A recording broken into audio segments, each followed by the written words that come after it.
मैं हूं herbalist doctor Mohammad Abdul समी, पीएचडी स्कॉलर, हमदर्द यूनिवर्सिटी। सबसे पहले तो मैं डॉक्टर अकरम को मुबारकबाद देना चाहता हूं कि वो दोबारा चेयरमैन बने हैं। बहुत अच्छे से, यानी कि अपने डिपार्टमेंट को तो खैर वो कर ही रहे होंगे काम, लेकिन आदमी तो चीज़ है। लेकिन जो इनका एक बहुत बड़ा कारनामा है इस हवाले से कि इन्होंने पिछले, मेरा ख्याल है 1.5-2 साल जो था, ये अपना ऑनलाइन वेबिनार जो था अपना ये स्टार्ट कर रखा था और तमाम लोगों को दावत देते थे, रोजाना की बेसिस पे होता था। लेकिन अब कुछ अरसे से मैं इससे क्योंकि गैर हाजिर था, मुझे नहीं मालूम कि ये किस तरह चलता रहा या क्या हुआ। आज इत्तेफाक से दोबारा डॉक्टर अकरम को मुबारकबाद देने का ख्याल आया कि ये दोबारा से जब ये चेयरमैन बने थे, तो मैंने कहा कि डॉक्टर अकरम से बात की। उन्होंने कहा ठीक है, अब ये प्रोग्राम तो दोबारा शुरू करते हैं और ये हो रहा है। तो बहरहाल हम इस प्रोग्राम को भी शुरू करते हैं, और जिस तरीके से इन्होंने अपने चीज़ों को, सलाहियतों को अपने BEMS या ईस्टर्न मेडिसिन के लिए इस्तेमाल कर रहे हैं, इसी तरीके से, और या इल्म के प्रोजेक्शन के लिए कर रहे हैं, PhD करा रहे हैं लोगों को, सब कुछ। तो बहरहाल इसी तरीके से इस प्रोग्राम को अल्लाह करे जारी और सारी रख सकें। हमें भी कोशिश करनी चाहिए, और जितने हमारे साथी हैं, कि भाई हमें भी ये प्रोग्राम को में यानी कि बढ़ चढ़ के जब तक हम हिस्सा नहीं लेंगे तो ये प्रोग्राम की कामयाब कैसे हो सकेगा। आज मैं जो मेरा टॉपिक है बेसिकली BPH है, बिनाइन प्रोस्टेटिक हाइपरप्लेजिया। तो ये जो है बुनियादी तौर पर एक मर्दों के लिए का ये प्रॉब्लम है, और जो सबसे ज़्यादा होता है कि 60 साल, मतलब इसका ये समझ लें कि मर्द होना चाहिए और 60 साल का होना चाहिए, तो उसको ये प्रॉब्लम हो सकती है। जो लोग भी नियर टू 60 ईयर्स हैं उनको ही प्रॉब्लम होगी, नहीं तो उसने अपने घर में बड़ों को, बड़े भाई को और किसी को भी इन प्रॉब्लम्स का शिकार देखते होंगे, और बहुत सारी मालूमात उनको ऐसे पहले से भी होंगी कि जिन लोगों को जब देख के हॉस्पिटल ले जाना, डॉक्टर के पास ले जाना, कुछ अपना इलाज करना लोगों के साथ होता है। तो उसमें इनको मालूमात है। लेकिन मैं फिर भी थोड़ी सी अवेयरनेस के लिए उसके हवाले से क्योंकि इसका अभी तक कोई, मेरा नहीं ख्याल है कि कोई बहुत बाकायदा, कोई बहुत अच्छा इलाज मौजूद है। चलता रहता है, हो रहे हैं ये सारी चीज़ें। इंडिया में भी बहुत ज़्यादा इसके ऊपर काम हो रहा है, लेकिन इंडिया में भी मेरा नहीं ख्याल है कि इसके ऊपर बहुत सक्सेस है बहुत ज़्यादा। ठीक है, तो हमें इसके लिए बहुत ज़्यादा एहतियात करनी चाहिए। बल्कि इंडिया का मुझे ये ख्याल इसलिए आया कि वैसे तो खैर मालूम है कि वहाँ पे जो है कि जो हमारे यहाँ पाकिस्तान में जो कैंसर थेरेपी के लिए वो रोबोट थेरेपी जैसे शुरू हुई हुई है, इसी तरीके से हमारे यहाँ तो खैर क्योंकि बहुत ज़्यादा सीवियर केसेस को ही लेते हैं, एक ही जगह शायद है वो, मुझे रोबोट वाले का नाम याद नहीं आ रहा, जो गलबन जिना अस्पताल में है। तो उसके लिए वो काम करते हैं, लेकिन वो शायद बहुत ही संजीदा किस्म के, बहुत ही एक्यूट या क्रॉनिक पेशेंट्स के लिए ही करते होंगे। नॉर्मली जो है BPH या इसमें इस्तेमाल नहीं करते, लेकिन इंडिया में इसका इस्तेमाल आम है, और बहुत सारे लोग जो हैं मेरे इल्म में हैं कि जो वहाँ जा रहे हैं और अपना इलाज करवा रहे हैं, और माशाल्लाह से खासे कामयाब भी हैं। क्योंकि इसका इंडिया का इस हवाले से भी याद आया था, मैंने बाद में जब इसको पढ़ा और इन चीज़ों का था, तो मुझे इन चीज़ों का पता चला। तो क्योंकि एक दफ़ा मैं प्रोग्राम देख रहा था अमिताभ बच्चन का, कौन बनेगा करोड़पति। तो उसके अंदर एक बच्चे ने उनसे सवाल किया था कि अंकल आप रात सुबह कितने बजे उठते हैं? वो कोई प्रोग्राम होगा, मुझे छोटा सा क्लिप मिला था। तो उसने कहा बेटा हमारे से क्या पूछते हो, हमारी उम्र के लोग तो रात भर बाथरूम के चक्कर लगाते रहते हैं। मैंने कहा इसका मतलब ये है कि ये भी इसी चीज़ का शिकार हैं, और इनको भी बार बार यूरिनेशन करनी पड़ती है, बार बार पेशाब के लिए उठना पड़ता है। तो बहरहाल एक बहुत बड़ा टॉपिक है, और मेरा ख्याल है कि जो सुनने वाले हैं और जो स्टूडेंट हैं ख़ास तौर से, उन्हें चाहिए कि इस चीज़ के ऊपर भी काम करें, क्योंकि बहुत बड़ी कामयाबी होगी कि अगर वो इसका कुछ इलाज कर सकें।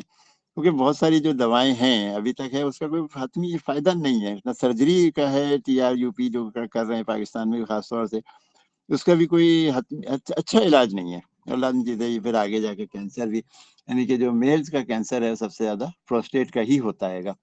तो बहुत ज़्यादा इसके ऊपर काम करने की ज़रूरत है। बाकी चीज़ों पे तो सब हम कर ही रहे हैं, ब्लड प्रेशर ये है वो दुनिया लगी हुई है। ये नहीं मालूम है कि मैंने बल्कि अकरम से भी, डॉक्टर अकरम से भी रिक्वेस्ट की थी कि कुछ अपने स्टूडेंट्स को इसके ऊपर भी लगाएँ, कि इसके ऊपर कुछ काम करें कि कैसे इन चीज़ों से बचा जा सकता हैगा। बहरहाल ये सारी चीज़ें हैं, हमें इसके ऊपर अब काम करने की ज़रूरत है, और हम इन चीज़ों को करें। लेकिन कुछ चीज़ें जो हमें पता है कि जो हम इन चीज़ों को अपने आप को बचा सकते हैं, इसमें इसमें एक सबसे बड़ा चीज़ है हमारा लाइफ़स्टाइल। पहले तो आज से 30-40 साल पहले, 50 साल पहले हमारा लाइफ स्टाइल बहुत अच्छा होता था। हम खैर खराब चीज़ ग़ज़ा भी खा लेते थे, लेकिन हमारी क्योंकि भाग दौड़ सेहत के लिए गेम्स थे, एक्सरसाइज थी, मॉर्निंग वॉक थी, ये सारी चीज़ें उस वक्त हुआ करती थी, जो अब बिल्कुल ख़त्म हो गई हैं। अब तो हमारे पास लैपटॉप और हमारा मोबाइल होता है हाथों में, और हमारे बच्चे जो हैं पिज़्ज़ा, बर्गर, कोल्ड ड्रिंक्स और अपने चिप्स वगैरह, स्पैगेटी, मैगी, पता नहीं क्या क्या अल्लाह बल्ला कचरा खाते हैं। मैं तो सबको यही कहता हूँ कि आप लोग कचरा खा रहे होगे, लेकिन अच्छा वो उसमें खुश भी हैं। उन्हें नहीं पता कि आगे जाके क्या होना है। आप अगर आपको जहन में हो तो आप ये चीज़ समझें कि यहाँ पे जो भी बीमारियां होती हैं वो सब हमारे लाइफ स्टाइल की वजह से सबसे ज़्यादा होती हैं। मामूली सी चीज़ें, कोविड के ज़माने में आप लोगों ने बहुत सारी चीज़ें सीखी होंगी कि कोविड के लिए सबसे पहले है आपको अपने हाथ धोने हैं बाकायदगी से, अपना मास्क लगाना है, रश में नहीं जाना है। और आजकल जो कराची में ख़ास तौर से, बाकी पूरे मुल्क में भी जो भी वायरल फैले हुए हैं, नज़ला, जुकाम, खांसी, बुखार, उसके में भी हमारा लाइफस्टाइल का बहुत बड़ा दखल है। धूल मट्टी ये वो सरकारी काम जो है वो तो अपनी जगह है, लेकिन हम में से कितने लोग हैं जो अपनी सेहत का खुद ख्याल रखते हैं? कितने हम लोग हैं हाथ धोते हैं बहुत अच्छे से? बहुत सारे लोग हैं क्लिनिक में बताते हैं, कहते नहीं हकीम साहब हम तो बाकायदगी से हाथ धोते हैं। मैंने कहा एक बात बताएं, आप शादी में जाते हैं कभी हाथ धोए? 50 लोगों से हाथ मिलाते हैं, 50 लोगों से करते हैं, और इवन कपड़े बदलने के बाद, जूते पहनने के बाद भी हम हाथ धो के नहीं निकलते हैं घर से, क्योंकि हमारी आदत ही नहीं है इन चीज़ों की। यही वजह है कि मैं कहता हूँ कि हमें अपना लाइफस्टाइल इस मामले में भी, इसमें भी और हर चीज़ में भी थोड़ा सा बदलना पड़ेगा। जिसमें सबसे पहले अगर डाइट का तो एक है ही, हमें बाकायदगी से अपनी एक मॉर्निंग वॉक और उसके साथ साथ एक्सरसाइज वो ज़रूर करना चाहिए। मतलब अगर हम अपने आप को सेहतमंद रखना चाहते हैं, बीमार नहीं होना चाहते, तो हमें मॉर्निंग वॉक बाकायदगी से करनी पड़ेगी। अगर हमको छोटे बड़े इन्फेक्शन ख़ास तौर से निज़ाम हज़म के हवाले से, और कहना चाहिए कि नज़ले के हवाले से, वायरल के हवाले से हमें हो जाते हैं, तो हमको वॉक करनी पड़ेगी। शुगर है, ब्लड प्रेशर है, मेटाबॉलिक सिंड्रोम लाजमी सी चीज़ है कि स्टूडेंट्स और क्लिनिकल फिजिशियंस जितने भी होंगे वो सब ये जानते होंगे कि शुगर हो, कि ब्लड प्रेशर हो, या दिल की बीमारियां हो, या निज़ाम हज़म का ख़राब होना हो, कुछ भी हो, मेटाबॉलिक सिंड्रोम है ये। इसीलिए बीपीएच भी जो है एक तरीके से मेटाबॉलिक सिंड्रोम में मैं तो शुमार करता हूँ, क्योंकि हमारा ख़राब लाइफ स्टाइल, हमारी ख़राब डाइट जो है वो इस मामले में बहुत बड़ा रोल अदा करती है। अब शुगर है या ब्लड प्रेशर है, अगर हम वॉक नहीं करेंगे तो लाजमी सी चीज़ है कि कोलेस्ट्रॉल बढ़ेगा।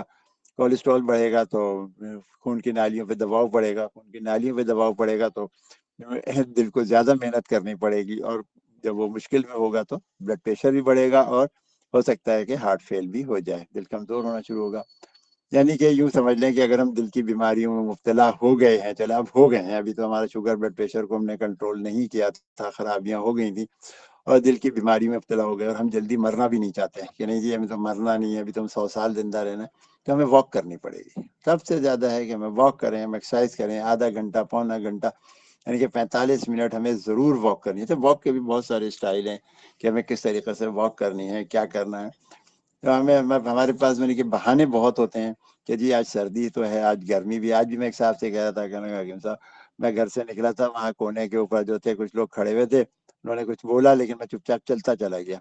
वापसी से आए तो कहने लगे जी घर की चाबी तो नहीं, घर की चाबी तो मेरे पास नहीं है, मैं तो अभी वॉक पे जा रहा हूँ, तो जब घर का दरवाजा बजाऊंगा ये वो तो बहरहाल चलेगा। हो सकता है, बहुत सारे मसाइल बिल्कुल हैं, लेकिन हमारे पास है। मैं तो ये कहता हूँ भाई आपको कुछ नहीं है ना, आप सुबह पे निकल लें, दोपहर में कर लें, शाम में कर लें, मॉल्स की तरफ चले जाएं। आजकल तो बेतहाशा मॉल्स बन गए हैं, तो अच्छा माहौल मिलेगा। गर्मियों के अंदर भी वहाँ पे ठंडा माहौल है, और ठंडक में अंदर वहाँ पे गर्म माहौल है, तो आपको ये काम करना है। अब आपका अगर कोलेस्ट्रॉल इन तमाम चीज़ों की वजह से ज़्यादा हो गया तो भी आपको वॉक करनी है। हर वक्त जिस्म में दर्द है, थकावट महसूस हो रही है, तो आपको वॉक करनी है। आप कुछ सोच रहे होंगे कि मैं बीपीएच की बात कर रहा था और मैं वॉक के ऊपर आ गया, तो ये सारी चीज़ें जो हैं इसका ताल्लुक इन्हीं चीज़ों से, क्योंकि मेरे पास दवा तो मुझे नहीं ख्याल है कि कोई बहुत अच्छा इफेक्ट हो, इसके ऊपर हम काम कर रहे हैं, लेकिन अभी तक इन चीज़ों के ऊपर हम चलना चाहते हैं कि हमें अपना वॉक करनी है। तो वॉक की अहमियत के ऊपर इस वक्त ज़्यादा बात करूँगा।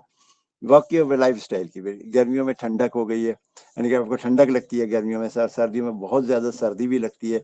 इसका मतलब है कि आपकी इम्यूनिटी कमज़ोर हैगी, तो अब आपको वह वॉक करनी है। दूसरी जो सबसे बड़ी चीज़ है, अगर आप अपनी शरीके हाथ से अच्छी तरह लुत्फ़अंदोज़ होने के बारे में सोचते हैं और नाकाम रहते हैं, یا نہیں کرتے یا کسی بھی وجہ سے کہ یہ بچے بڑے ہو گئے ہیں اور ہم اتنے دوست کیسے ہوں گے، کیا ہوگا، تو یہ ایک بی پی ایچ کی بھی خرابی ہے. بیسیکلی اس واک کریں گے تو اس میں بھی فرق پڑے گا، اس میں فرق پڑے گا تو آپ کے بی پی ایچ کے لیے بھی یہ بہت ضروری چیز ہے گی. دوسرے واک کی بات یہ ہے کہ اب ہم لوگ گھنٹوں کے حساب سے جو ہے ویڈیوز دیکھ رہے ہوتے ہیں یا موبائل استعمال کر رہے ہوتے ہیں، لیپ ٹاپ، کمپیوٹر، تو گھنٹوں کے حساب سے ہم بیٹھے رہتے ہیں. جو 40 سال پہلے تو اصولاً تو 20 سال والے کو بھی ایک چیز کرنی چاہیے، لیکن 40 سال والوں کو تو خاص طور سے جو ہے کہ ہر آدھے گھنٹے بعد 20 منٹ کے بعد اٹھیں، 2-3 منٹ کا راؤنڈ لگا کر آئیں، ہاتھ پیر چلائیں، تھوڑی سی ایکسرسائز کریں، تھوڑا سا دور تک دیکھیں. آنکھوں کے لیے بھی چیز ضروری ہے کہ اگر ہر تھوڑی دیر بعد 15-20 منٹ بعد اب ہم کمپیوٹر یا کچھ استعمال کر رہے ہوتے ہیں تو ہمیں تھوڑی دور تک دیکھنا پڑے گا تاکہ ہماری نظر کے اوپر اثر نہ پڑے. اور یہی چیز ہے کہ اگر ہم زیادہ دیر بیٹھے رہتے ہیں تو ہمارے پروسٹیٹ کے اوپر دباؤ پڑتا ہے، جس کی وجہ سے وہ انفلیمڈ ہو جاتے ہیں، اور آہستہ آہستہ ٹائم لگتا ہے لیکن وہ ہونے لگتے ہیں، اور اس کی ایک وجہ یہ بھی ہے. دوسری چیزوں کے اوپر ہے اس کا ہمارے غذا کا غلط استعمال، کہ ہم بہت زیادہ غلط جو ہم بازار کے کھانے کھاتے ہیں، چکنائیاں کھاتے ہیں، ساری چیزیں. جب ہم یہ ساری چیزیں کر رہے ہیں تو ہمیں یہ جو نظام ہضم، کولیسٹرول، بلڈ پریشر، یہ ساری چیزیں جب ہوں گی تو ہمارے ساتھ یہ بھی ہوگا، ہماری کڈنیز کے اوپر بھی ان چیزوں کا اثر پڑے گا. یہ سارے اسٹوڈنٹس ہیں، یہ بہت ساری ایسی چیزیں بہت اچھے طریقے سے جانتے ہیں گے کہ اس میں کیا ہے. اچھا، دوسری چیز یہ کہ میں نے وائف کے ساتھ کہا یہ آپ نے یہ بات ہے بیسیکلی انٹر کورس کرنے کی بات کی ہے، جو لوگ اب عموماً 40، 45 اور 50 کے بعد ہے اس کو سب کچھ اوائڈ کر رہے ہوتے ہیں. تو آپ یہ سوچ رہے ہیں کہ پروسٹیٹ فلوئڈ جو ہے وہ وہاں پہ جمع رہتا ہے. چیز ہے کہ کم سے کم 1 ml سے زیادہ ہوتا ہے. ہماری جو پوری جو سیمن کی والیوم ہوتا ہے اس کا 25 سے 30% جو ہوتا ہے وہ پروسٹیٹ فلوئڈ ہی ہوتا ہے گا.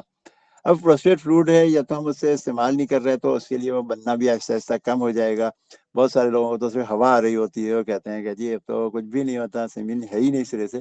یہ چیزیں سب سوکھ رہے ہوتے ہیں، لیکن وہ چیزیں اندر پڑی پڑی آپ جو سوچتے ہیں جیسے پتے کے اندر پتھری ہو رہی ہوتی ہے تو ہمارا جو بائل ہوتا ہے جب سب کچھ ہے وہ اس میں جمع ہو جاتا ہے تو ایسا ایسا پتھری ہی بن رہا ہوتا ہے نا. بالکل آپ یہ صورتحال اس کو سمجھ لیں. بلکہ ایک طریقے سے میں تو بات سوچتا ہوں جو میری ریسرچ کا کام ہے کہ کیا ہمیں ایسا کام کرنا چاہیے کہ ہم پتھری کا ہی علاج اس کے بارے میں بھی سوچیں کہ ہمیں یہ چیزیں زیادہ استعمال کرنی چاہیے، اولیو آئل اور لیمن اور یہ وہ. لیکن وہی بات ہے کہ یہ توجہ طلب بات ہے کہ ہمیں ان چیزوں کے اوپر بہت اچھے سے کام کرنا پڑے گا. ہمیں اپنی لائف اسٹائل، ہماری واک، ہماری ڈائٹ، ہم سبزیوں کے اوپر آ جائیں. ہم گوشت جتنا کم کھائیں گے اتنا اچھا ہے، ہمارا کریٹینائن اتنا اچھا رہے گا، ہمارا جو ہے گردوں کے اوپر اس کا لوڈ نہیں پڑے گا. اگر آپ سمجھ لیں کہ اگر پروسٹیٹ کی وجہ سے پیشاب بند ہو رہا ہوتا ہے، رک رہا ہوتا ہے، لوگوں کو ایک دن پورا اگر نہیں ہوا تو پیچھے بیک پریشر ہوگا، بیک فلو جب ہوگا تو آدمی سی چیز ہے کہ وہ کڈنیز کو ہماری خراب کرے گا. ہماری کڈنیز کے اوپر اس کا اثر ہوگا تو کڈنی برباد ہونے لگیں گی. تو یہ سب لوگوں کے ساتھ ہے. اب ہمیں اس کے لیے آپ نے کیا کرنا ہوتا ہے، اگر زیادہ کچھ ہوتا ہے تو اس کے لیے آپ کیتھیٹر لگوا لیتے ہیں. کیتھیٹر لگوانا بھی ایک حل نہیں ہے، کیتھیٹر لگوانا بھی حل بالکل نہیں ہے، لیکن ایک وقتی طور کے اوپر اس کو فلو کو صاف کرنا یا یورین کو پاس کرنا یا نکالنا، کیونکہ مختلف انجیکشن وہاں بڑھیں گے اور گردے کے اوپر بھی اس کا دباؤ پڑ رہا ہے. لیکن کیتھیٹر لگانے سے پھر مزید انفیکشن بڑھیں گے. نلکی ہے مستقل لگی ہوئی ہے. آج سے 15-20-25 سال پہلے جو تھا وہ 3 وے والا کیتھیٹر لگاتے تھے اور ساتھ کے اندر ایک نارمل سلائن کی بوتل فکس کر دیتے تھے، وہ لگا دیا کرتے تھے تاکہ وہ نلکی صاف ہوتی رہے اور وہاں پہ انفیکشن نہیں رہے. اب جو مشکل یہ ہے کہ جدید وہ آ گئے ہیں لوگ، تو وہ کہتے ہیں کہ نہیں جی 2 وے ہی بہت ہے. 2 وے ہے تو بہت ہے، لیکن 2 وے کے ذریعے نلکی کو صاف ہوا 1 مہینے کے بعد نکال رہے ہیں. 1 مہینے تک بوتل کو کیسے آپ صاف کریں گے؟ تو اس سے کی وجہ سے بہت حد تک صاف ہو جاتا تھا. تو یہ ساری چیزیں اس حوالے سے ہیں. ہاں، میں بات گوشت کی کر رہا تھا. جتنی اچھی سبزیاں ہم کھائیں گے تو سبزیوں کا جو ہے نا اس کے اندر رول بہت اچھا ہو جاتا ہے. کہ اگر ہم نے سبزیاں کھانی شروع کر دی تو بہت حد تک ہمارے ساتھ امکان ہے کہ ہم ان چیزوں کو اپنا سنبھال کے رکھ سکیں یا ہمارے ساتھ یہ ساری چیزیں نہ ہو پائیں. تو واک ہو گئی، ایکسرسائز ہو گئی ہے گی مختلف. اس کے اندر اس کے جو کہنا چاہیے کہ ہمیں اور جو چیزیں کرنی ہیں، فلوڈ مینجمنٹ ہے کہ ہمیں پانی بھی اپنے حساب سے پینا چاہیے. پانی تھوڑا سا زیادہ پینا چاہیے. بس یہ کہ ہم اپنے پانی کو لمٹ کر دیں. لمٹ سے مراد یہ ہے کہ شام کے بعد کم کر دیں تاکہ ہمیں راتوں کو بار بار اٹھنا نہ پڑے. لیکن دن کے اندر ہمیں ان چیزوں کو اس کو بڑا خیال کرنا چاہیے گا. جتنے بھی دالیں وغیرہ ہیں ہم سب کھا سکتے ہیں، لیکن پروسیس فوڈ ہوتا ہے، شوگر وغیرہ ہے، یہ چیزوں کو بالکل نہیں.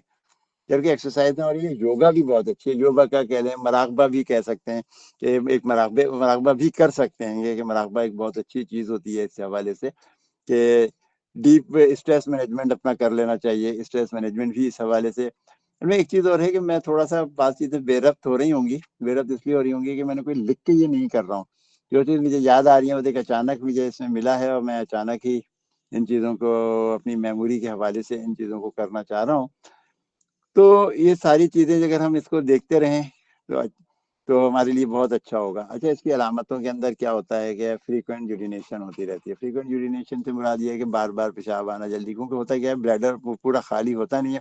ہم سمجھتے ہیں خالی ہو گیا، اس میں تھوڑا سا یورین آیا، اور پھر ہمیں احساس ہو، بھاگتے رہتے ہیں، دوڑتے رہتے ہیں، تھوڑا سا نکل گیا، چند قطرے نکل گئے، جی ہمارا یہ ہے.